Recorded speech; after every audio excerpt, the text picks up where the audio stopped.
Hey, salut Ciné Techno, j'espère que tu vas bien. Un beau bonjour à toi. Aujourd'hui, on va parler d'une critique de jeu, console que j'ai utilisée étant la PS4. Le titre du jeu, ça s'appelle The Lego Movie 2 Video Game, sorti le 26 février 2019. Ce jeu-là est développé par TT Games, édité par Warner Brothers Interactive Entertainment. Disponible sur Nintendo Switch, Microsoft Windows, Xbox One, PlayStation 4. C'est un jeu qu'on peut retrouver en mode solo ou multijoueur. Je vous lis ce qui suit rapidement, même s'il y a très peu d'introduction qui est nécessaire. Lego Movie 2 Video Game est un jeu vidéo d'action-aventure sur le thème des Lego, basé sur le deuxième film qui a lieu au cinéma.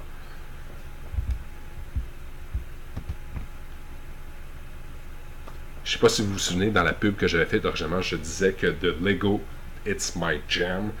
J'ai joué à peu près tous les jeux Lego qui sont sortis. J'en ai manqué quelques-uns, surtout des dernières versions.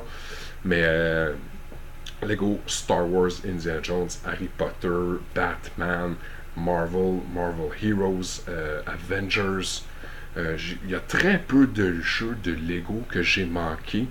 J'ai pas joué à Lego World, puis j'ai pas joué à Lego Movie 1.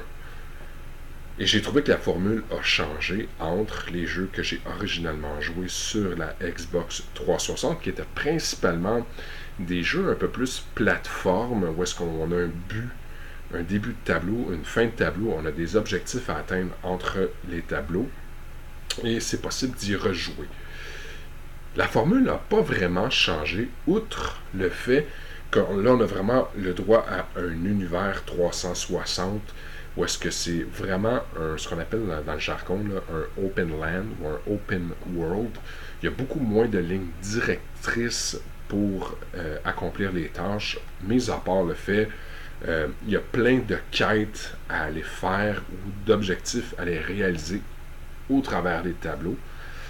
J'ai quand même beaucoup apprécié le jeu. J'ai trouvé que pour certains détails, ça peut avoir l'air niaiseux, là, mais que les sauts étaient plus faciles à réaliser. La mécanique de mouvement des personnages était plus simple. Ceci étant dit, par contre, j'ai trouvé ça dommage de ne pas pouvoir jouer à deux.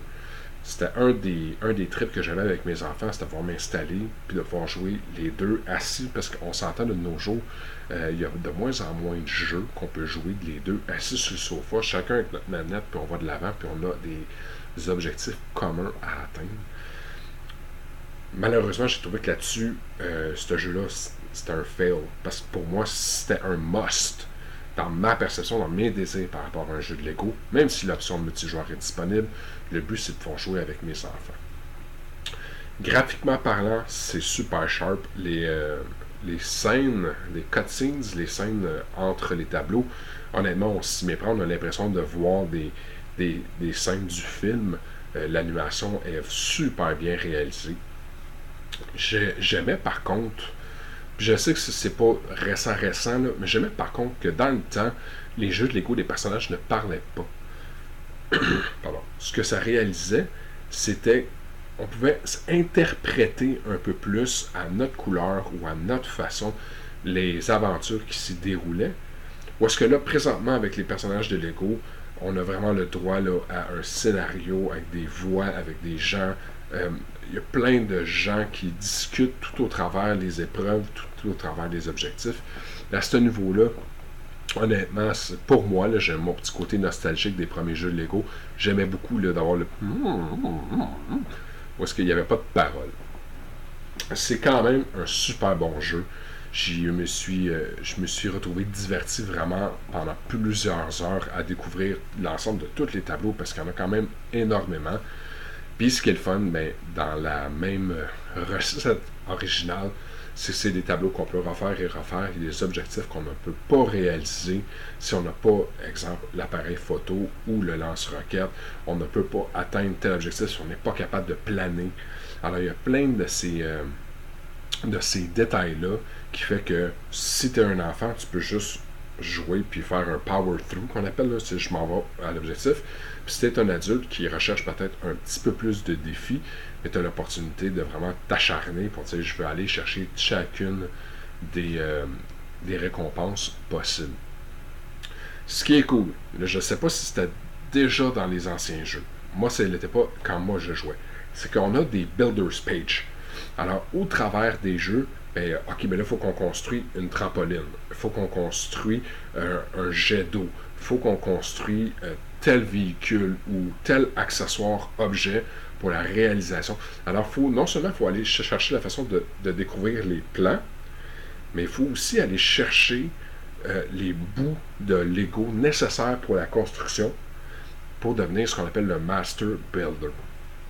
Fait que j'ai trouvé ça le fun parce que j'ai rajouté un petit peu de piquant sur le jeu, sur les tableaux. Un peu plus de temps à chercher puis à dire ah c'est où. Fait que ça j'ai trouvé que c'était des défis qui étaient quand même super intéressants à avoir à l'intérieur du jeu. Alors sur ce, mon nom c'est Benoît Vincent pour une critique de jeu signé ciné-techno.com et dans tous les cas, bonjour mon ami, à bientôt.